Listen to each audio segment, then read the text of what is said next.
আর যারা ভোটে দাঁড়ায় ওরা তিরানের চাল যদি মেরে খাইতো আর ধরা খাওয়ার পরে যদি যদি কবজি কেটে দিত, তাইলে এই যারা চেয়ারম্যান মেম্বার এমপি মন্ত্রী হয়েছে এদেরকে পরবর্তী টার্মে আর প্রার্থী হইতে দেখা যেত। কারণ ওরা যে হাত উঁচু করি বলবে, ভাইয়েরা আমার খেলা হবে, পালাবো না পালাবো না, এই কথা বলতে পারতো?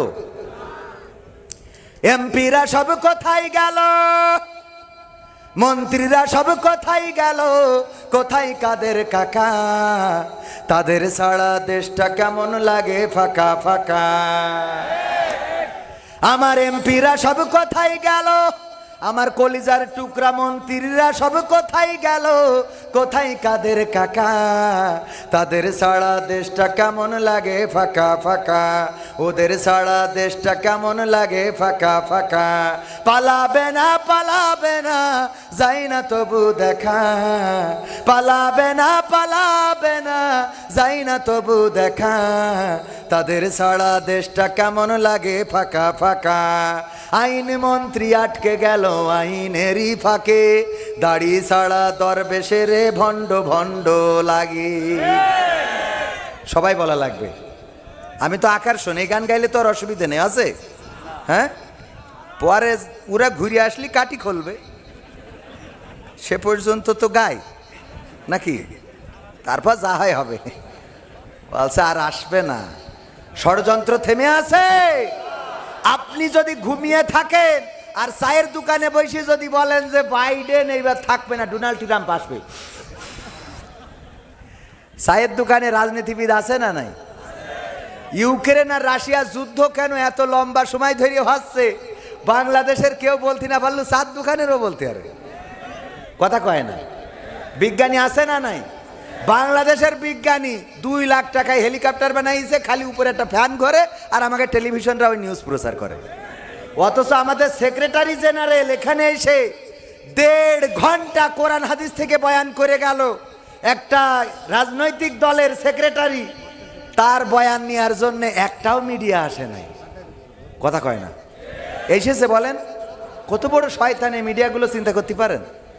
এগুলো প্রচার করে না, কিরা একটা সিলিং ফ্যান উপরে লাগাই এতে সুইজারটা দেয় ঘরে আর কয় এই বিজ্ঞানী আমেরিকায় তৈরি হলি, ও আকাশ নিচে নামাই তো পাকামো কোথাকার।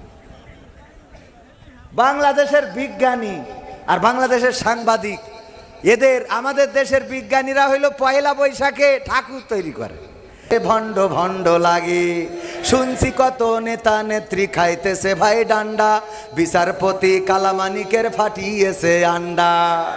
পলকেরও ঝলক গেল, পলকেরও ঝলক গেল, থামিয়ে নেটের চাকা, ওদের ছাড়া দেশটা কেমন লাগে ফাঁকা ফাঁকা, তাদের ছাড়া দেশটা কেমন লাগে ফাঁকা ফাঁকা। কই গেল সেই সংসদেতে মমতাজের গান, কোথায় গেল হজরত বলা স্বামী ওসমান, বোরকা পরে পালিয়েছে, ঠিক না বেঠে? কই গেল সেই সংসদেতে মমতাজের গান, কোথায় গেল হজরত বলা স্বামী ওসমান। ইনু মেনন দীপু মনি আছে কারাগারে, বাপ করিলেও পাপ কখনো ছাড়ে কি আর তারে। কোথায় গেল স্পিকারে, কোথায় গেল স্পিকারের দৃষ্টি আঁকা বাঁকা, তাদের ছাড়া দেশটা কেমন লাগে ফাঁকা ফাঁকা, ওদের ছাড়া দেশটা কেমন লাগে ফাঁকা ফাঁকা। কোথায় গেল আরাফাত আর ব্যারিস্টার সুমন, কথা বলার সময় তারা করেনি ওজন।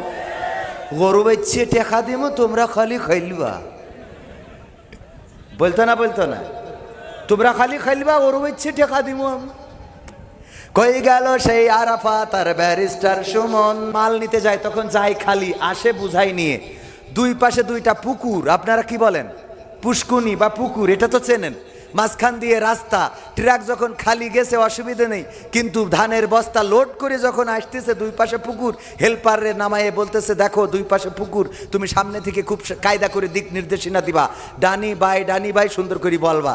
হেল্পার দেখে যে 2 পাশে পুকুর, ওর তো জানের মধ্যে পানি নেই, না জানি পুকুরি কোন পুকুরি যে যায় ট্রাক, বলতেছে উস্তাদ ডানি ডানি ডানি ডানি, যেই ডানি দেখছে ওই পুকুরের দিকে যাচ্ছে। উস্তাদ bye bye bye bye bye, এদিকে যেই দেখছে সেই বাম দিকে যাচ্ছে। উস্তাদ ডানি, আবার ডানি পুকুরের দিকে বাই। এবার মাঝখানে শুরু করে দিচ্ছে উস্তাদ ডানি বাই ডানি বাই ডানি বাই ডানি বাই, করতে করতে পুকুরের মধ্যে কয় যেমনে ভালো সেমনে, যেমনে ভালো সেমনে, যেমনে ভালো। আমাদের ওয়াজ করতে যেয়ে সেই অবস্থা হয়েছে। সামনে এই পাশ থেকে বলে হুজুর, এই পাশটা বলে হুজুর, বলেছে না বলে নাই? হুজুর এইদিকে না এইদিকে। চৌগাছায় গেলাম, এক চেয়ারম্যান বলতেছে আমি আলহামদুলিল্লাহ আপনাদের চেয়ারম্যান, পরিচয় করাই দিলে। আমি তো 2 ঘন্টা ধরে ওয়াজ করলাম বাংলাদেশের যত উন্নয়ন আছে, টানেল, পদ্মা সেতু, ফ্লাইওভার, এক্সপ্রেসওয়ে, বিমান বন্দর, এই সেই বেইমান টেমান যা কিছু করেছে সব শেষ। মোনাজাতের সময় বলছে হুজুর খালেদা জিয়ার জন্য একটু দোয়া করে দেন। বলছে কেন? তা বলছে আমি বিএনপি চেয়ারম্যান। বলছে আগের তে বলবেন না? আমি তো 2 ঘন্টা ধরে উন্নয়ন করা সব শেষ। কারণটা কি কন্ত? কারণ কি? ওই সময় চেয়ারম্যান বললেই মনে হইতো এ বিশেষ দলের চেয়ারম্যান, ঠিক না বে ঠিক? আমরা চিন্তাও করিনি যে ওই সময়ও 2-1টা কথা কয় না, 2-1টা যে গণতন্ত্র চিনি না আমি, জানি না গণতন্ত্র, গণতন্ত্র দেখিনি আমি, শুনেছি গণতন্ত্র, গণতন্ত্র চিনি না আমি, জানি না গণতন্ত্র, গণতন্ত্র দেখিনি আমি, শুনেছি গণতন্ত্র। শুনেছিলাম আমি বাংলাদেশে গণতান্ত্রিক রাজা, যখন যারে মনে চেয়েছে ধরে দিয়েছে সাজা। শুনেছিলাম আমি বাংলাদেশে গণতান্ত্রিক রাজা, যখন যারে মনে চেয়েছে ধরে দিয়েছে সাজা। কাউকে দিয়েছে ফাঁসির দণ্ড, রেখেছে আয়না ঘরে, কাউকে আবার লাশ বানিয়ে ভাসিয়েছে সাগরে। কাউকে দিয়েছে ফাঁসির দণ্ড, রেখেছে আয়না ঘরে, কাউকে আবার লাশ বানিয়ে ভাসিয়েছে সাগরে। করেছে এসব কিসের জোরে? ছিল কি দাদার মন্ত্র? কেমন গণতন্ত্র ছিল, কেমন গণতন্ত্র, গণতন্ত্রের আড়ালে ছিল দাদার ষড়যন্ত্র। কেমন গণতন্ত্র ছিল, কেমন গণতন্ত্র, গণতন্ত্রের আড়ালে ছিল রয়ের ষড়যন্ত্র। দেখেছি আগে নির্বাচনে লাগতো টাকার নোট, শুনেছি আগে নির্বাচনে লাগতো টাকার নোট, দেখেছি আমি ভোট করিতে লাগেনি কোনো ভোট। ভোট লেগেছে বলেন? কথা কয় না লেগেছে? আমাদের এক চাচা ভোট দেওয়ার জন্য ভোটের মাঠে গেলেন, যাওয়ার পরে বললেন বাবাজি আমার নামটা দেখো, আমার ভোটে যারা আছে দায়িত্বরত ওরা বলতেছে চাচা কষ্ট করে কেন আসলেন আপনি? এই যে এখন আসলেন, এই সকালবেলা আরো একটু আগে আসার দরকার ছিল। বলে ফজর পড়েই তো আসলাম। কয় আমরা তো তাহাজ্জুদ পড়ি কাম সেরে ফেলেছি, ঠিক না বে ঠিক? ফজর পড়ে আসলাম, তাহাজ্জুদ পড়ে কাজ করা শেষ। বলতেছে